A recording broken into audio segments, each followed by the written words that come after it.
Hello again. This video is about rolling with advantage or disadvantage, both how that works and why we would even do that. Now, the basic principle of how it works is like this. So with a regular roll in Dungeons & Dragons and many other d20 systems, you just take 1d20 and you roll it.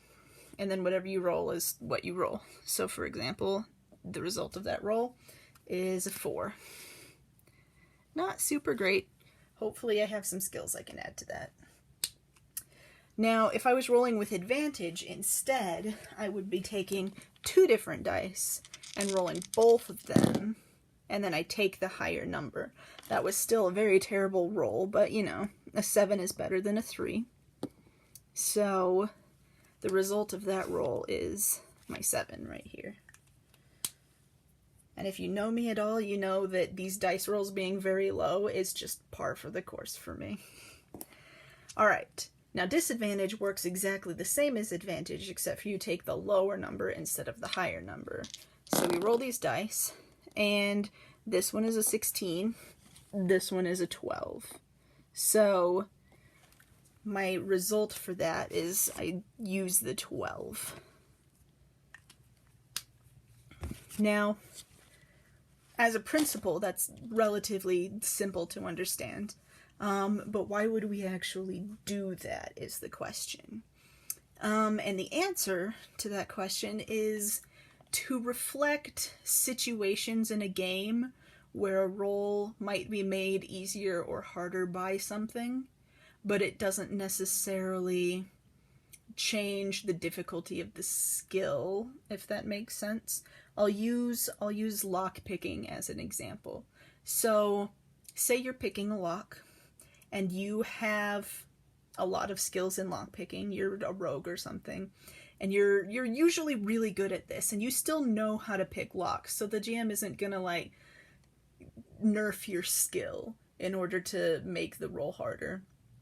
You're still good at picking locks, you still know how to pick locks, and the lock itself is still pickable, so raising the DC, which is the difficulty of the skill roll, doesn't necessarily make sense. But it's dark, and so you can't really see very well, so like you still have the skills, and the lock is still the same level of a lock as it was before, but you can't see as well as otherwise you might.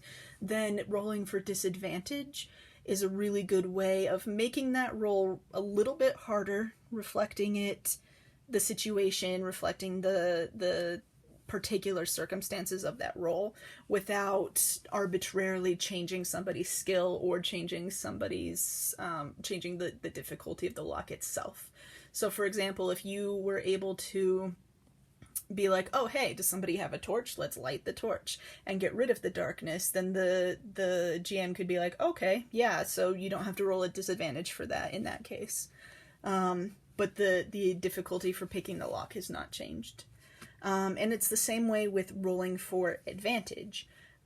Say, for example, you are trying to do a sleight of hand check by grabbing somebody's money purse off of their belt.